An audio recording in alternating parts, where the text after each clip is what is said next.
All right, guys, this is going to be a video on the Houston Rockets offensive hierarchy in the 2026, 2025-2026 NBA season.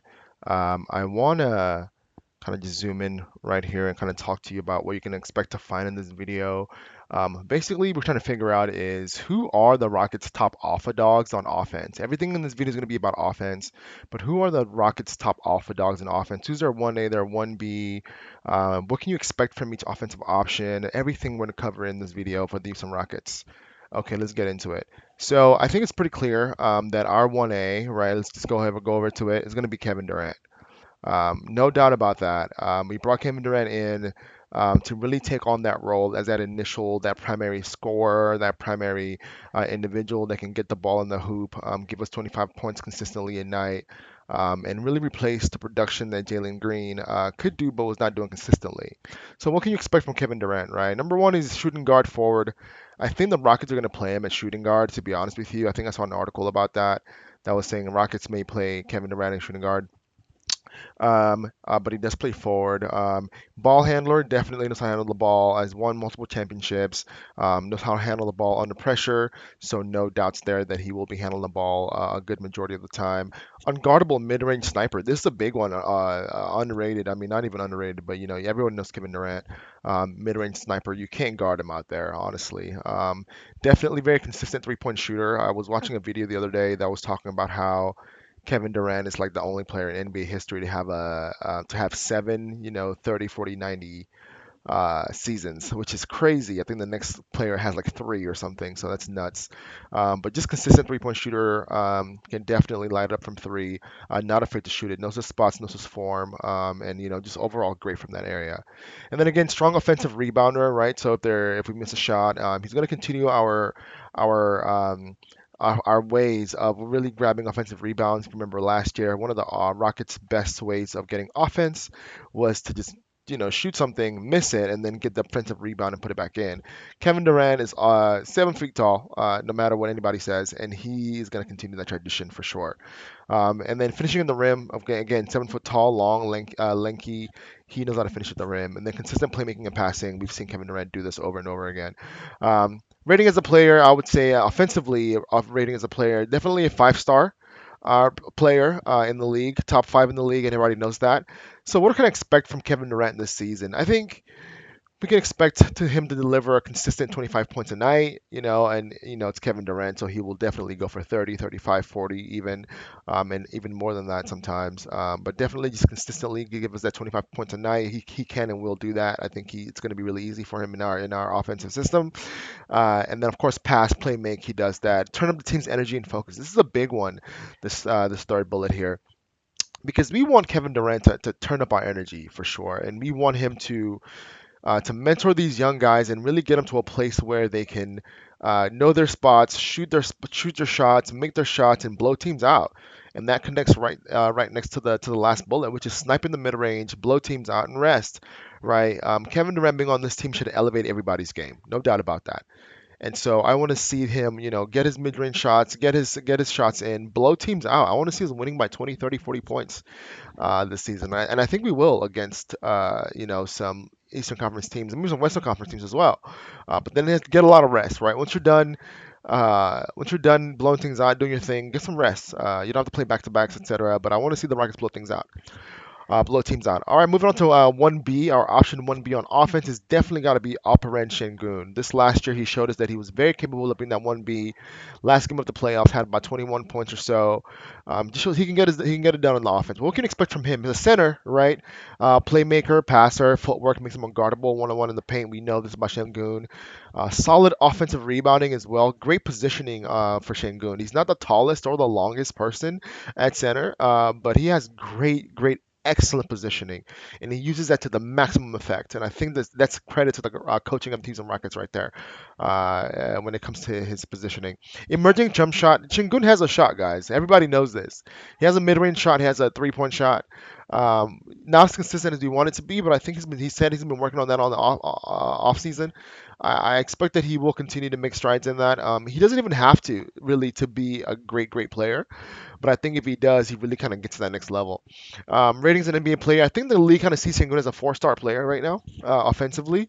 I think this year he can definitely, with some improved shooting, bring that up to 4.5 stars. Expectations this season for Şengün: continue to do what you do, man. Be unguardable in the paint, pass, play, make, shoot consistent free throws, mid-range and threes. And I give him 4.5 stars for what I expect him and how I expect him to meet those expectations, because I think those threes may be a little bit tough, whatever, for him. But I think, mid range, just continue to be great. He'll definitely hit 4.5 stars and probably make another All Star nod.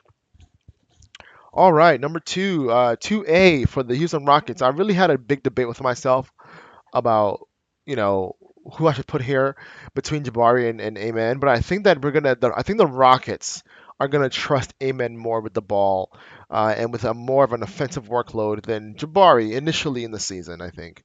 So what can you expect from Amen Thompson as a 2A, right? Wing, point guard, downhill menace, extremely strong athlete. No doubt about it, man, guys. Amen Thompson, I mean, freak athlete, so strong. If he's going downhill and running down the court, no one's going to stop him. I mean, that full court sprint that he does, and he's just unstoppable down there, and he's very, very strong. So he uses his weight well, gets into your body. Just extremely strong athlete, and downhill menace is really, honestly, an apt term to describe him. Playmaking, passing, we know that he can do that. Can tighten up his dribbling a little bit more to really lock in and really get to really, unlock his bag as a playmaker and passer. But again, he already has that natural instinct of playmaking and passing. I think the Rockets will definitely trust him to do more of that, and he's done that really, really well, honestly. Not a primary ball handler, I would say, but very, very close to it. Uh, Great slasher cutter. Oh my goodness, one of the best in the line by Amen Thompson, man. Knows how to move off the ball, knows how to be in the right position, gets the dunks, highlight dunks, and just knows how to move off the ball. Can really finish at the rim, man. I should have put it on this list, but he can finish at the rim. Amen Thompson has an underrated like rim finishing package. Like he's so great. As soon as he gets within a hop and a skip of the rim, he's gonna have some kind of twist and contortion and some kind of jump, some kind of floater, some kind of push shot, something to just get that ball in the rim, and he can do that consistently. Emerging jump shot. Amen Thompson showed last year, especially in that Boston Celtics game, the Rockets won in the last 30, 40 seconds. He has a jump shot, man. He can definitely get to a shot, three-pointer from the elbows. I'm not from the elbows, sorry, from the corner. He can do that. He's working on his jump shot, emerging, but if he can really step this up this year, I think he's going to be one of the major improved players of the year. Rating as an NBA player right now is a 4.4 star player. I would say 4 out of 5 stars, and that's solid. So what am I expecting from Emma Thompson this year? Number one is just continue your downhill dominance. Tighten your dribble to be more effective in the half court for sure. I want to be able to see him, attack somebody one on one. Attack off the dribble. And make some moves in the half court. Pass, play, make. Continue to tighten your dribble. It'll enable you to do that, to pass and play, make. Cut and slash, move the ball and sit solid screens. Already does that, so continue to do that. And then display a solid 3-point percentage. I want you to make your threes. I think that he will definitely make some strides in that. And I expect him to be a 4.5 star athlete and player by the end of this season. All right, our 2B is Jabari Smith Jr., one of the most underrated players on the Houston Rockets, guys. Let's be honest about it. He's very underrated. So what is he? He's a power forward slash small forward who has crisp three-point shooting. The analytics don't really show that this year too much, but everybody knows that Jabari is a shooter.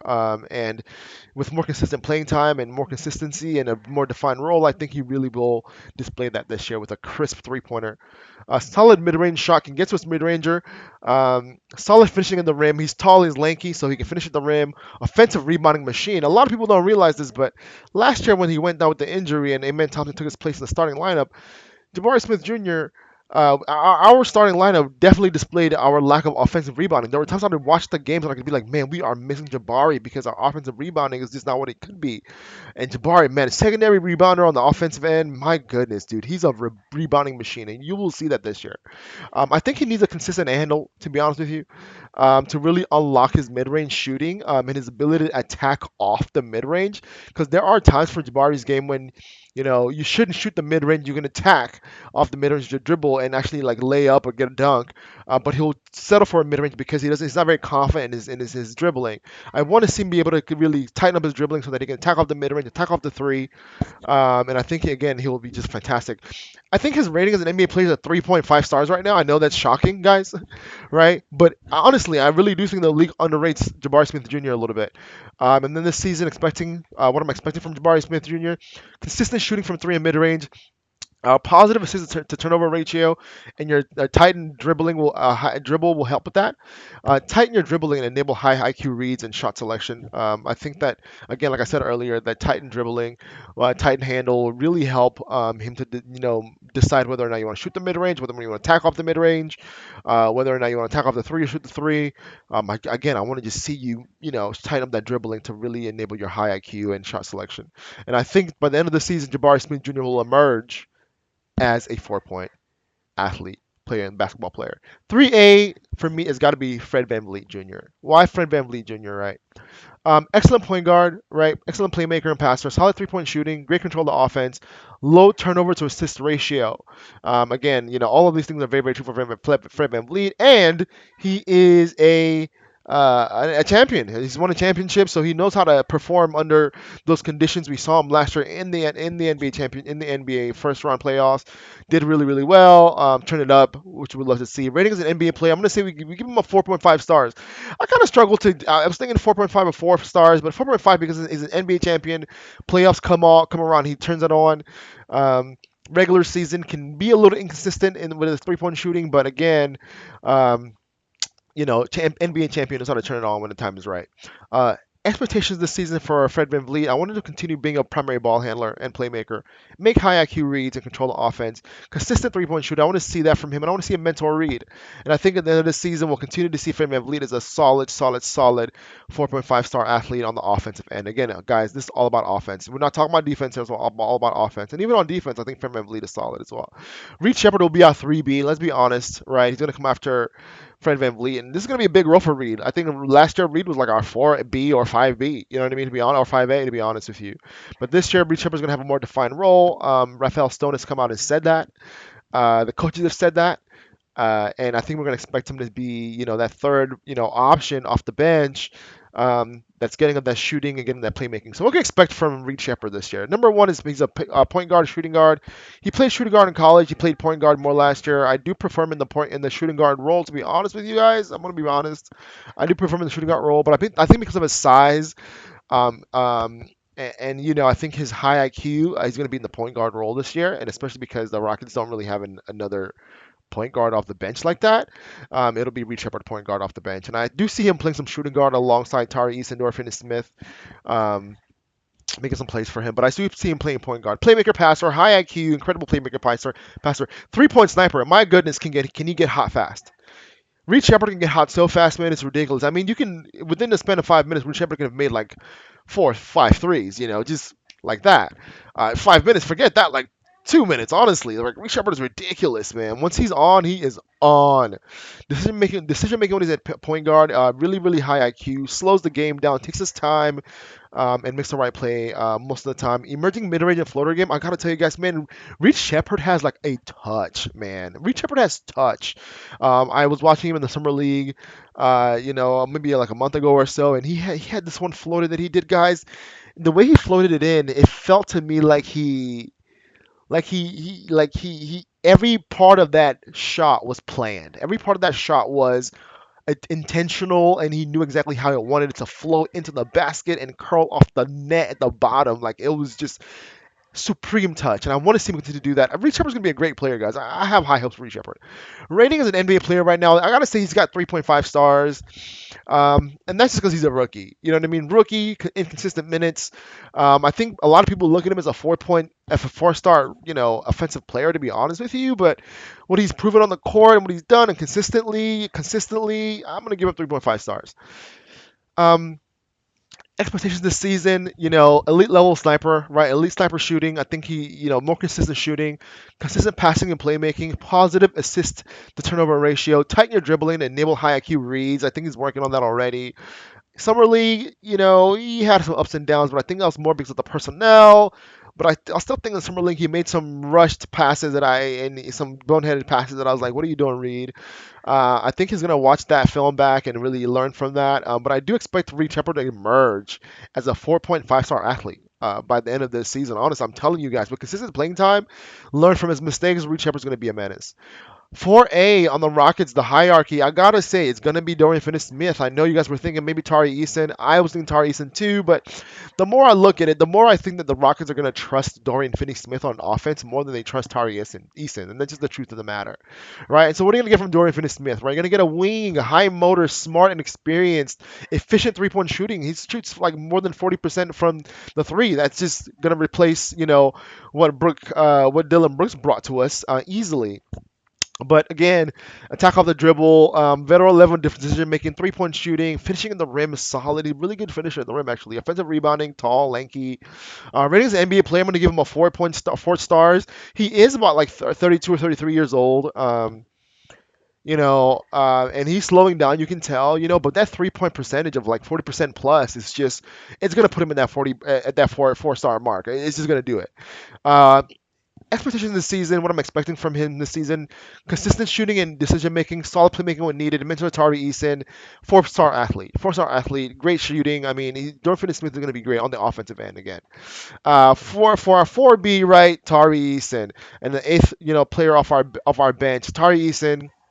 Wing guard, extremely high motor, long athlete, offensive rebounding, solid playmaking, guys. Tari Eason can play make. Tari Eason can handle the ball. Like, don't sleep on Tari Eason's like ability to handle the ball. He can play make and pass.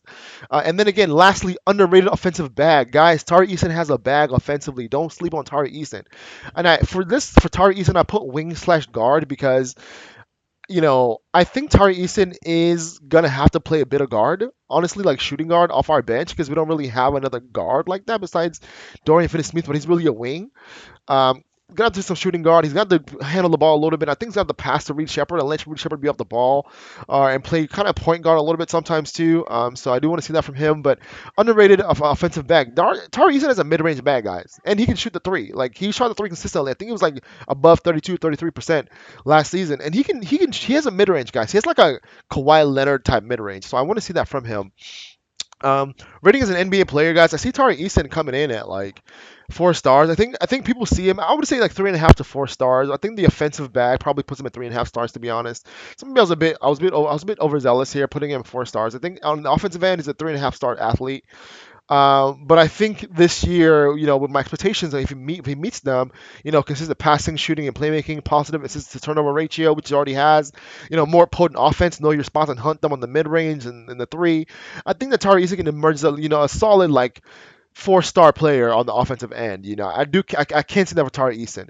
And then let's go to the 5-5-5s, right? The 5B, 5A, 5B, right? We got Steven Adams. We know what he does. Offensive rebounding, center, backup center. That double big lineup with Alperen Şengün is ridiculous, and we know that Ime Udoka will go to that. So that's 9 people right there on our bench, on our team that we can go to. In the playoffs, honestly, like all 9 people. Then we got Jeff Green, again, experience, veteran, Clint Capella, experience, Aaron Holiday. I don't know if he'll get much playing time. Jayshawn Tate, I don't know if he'll get much playing time. Jayshawn Tate, actually, I like Jayshawn Tate a lot. Has the spots, knows the spots. He's a little undersized, but knows the spots, gets to his spots, and makes his shots. And he can shoot the three as well, especially from the corners. So don't sleep on Jayshawn Tate, guys. And he's always ready, crew. Aaron Holiday as well, guys, can really shoot the three, guys, very, very consistently. He was like 45% from three last year or something like that. Undersized a little bit as well, but can play, make, and shoot the three. So again, end of the bench, but he's at the end of the bench. But guys, these guys can play. And then Joshua Kogi, I put him last because he's not going to be expected to really provide anything on offense. He's purely defensive play, and I am thinking about making a second video for defense. I think he will feature in that one for the defensive hierarchy. So that is it, guys. This is the Rockets offensive hierarchy. We got Kevin Durant at 1A. We got Alperen Şengün at 1B. Amen Thompson at 2A. That might be controversial, but I don't know about that. Jabari Smith at 2B, and I stand by that. Amen Thompson at 2A and Jabari Smith at 2B. Fred VanVleet at 3A. Are we expecting too much from VanVleet? Is that too high for VanVleet? I don't think so. I think it's really right for him. He's a shooter, man. Fred can score, and when he's not expected to be, these guys, then Fred can really kind of get his pocket, get his bucket, and get his points. Reed Sheppard, new role, higher level role. Really excited to see him do his thing. But 3B for Reed Sheppard, I think that's fair. Dorian Finney-Smith for 4A, Tari Eason for 4B, and then we have our five guys who are, Clint Capella, Steven Adams, Jeff Green, Aaron Holiday, Jason Tay, and Josh Okogie. But I think we are a stacked squad, guys. I mean, honestly, we are about like 11 deep, literally. Like 11 of these guys can play in the playoffs. Like that's legit. So I mean, guys, what do you think? What is your hierarchy? Tell me in the comments. I want to know. So what's next for me, guys, on this channel? So this is a brand new channel, guys. If I get 500 likes on this video, which is ambitious, I know, but 500 likes and I will drop the next video for our defensive hierarchy, and that's the real, like, the real meat, the real butter. This is where Ime Udoka will show his brilliance as that defense, but I can do the defensive hierarchy. This video gets 500 likes, guys. Defensive hierarchy, and then energetic and astrological compatibility with the Houston Rockets. Some guys don't care about this, but honestly, I like the idea of looking at the energy and the astrology of the Rockets and how compatible they are. But I want to look at this, and I do like this idea. So if you like this, comment and put it in the comments. Tell me, do you want to see this or not? I'm down to do it if you want to. And then this is what I'm really excited about. I want to make this video as well, but comment if you want to see this video. What happens if this season is successful for the Rockets? What happens even if we don't go to the championships, even if we don't win the championship, right? Success to me, if you go like deep in the third round, second round of the playoffs, Western Conference Finals, like I'd be happy, you know what I mean? Like if we go that deep, honestly. But let's say that we actually do win the championship, or we go to the Western Conference Finals, like that's success to me. So what happens, with Kevin Durant? What should we do? What if we win the championship, guys? Like what does a Houston Rockets dynasty look like? What if we win the championship and now we get to play with our draft picks and all these things? Like, guys, I don't know if we'll win the championship or not, but again, like, what do we do if we are successful? If we go to the Western Conference Finals, second round, or go to the finals? Like, how do we go from here? What do we build? What do we do for Kevin Durant? Do we pay him the max? Or do we, give him a team-friendly deal, lock in Tari Eason, and draft, a really really high IQ shooting guard, which is my preference. But should I make that video, guys? What should we do? So thank you for the channel. Thank you for coming to the channel. Come on, leave a like on this video if you want to see the next defensive hierarchy video. So excited to get this channel going for you guys. I appreciate all of you guys, and I'm out.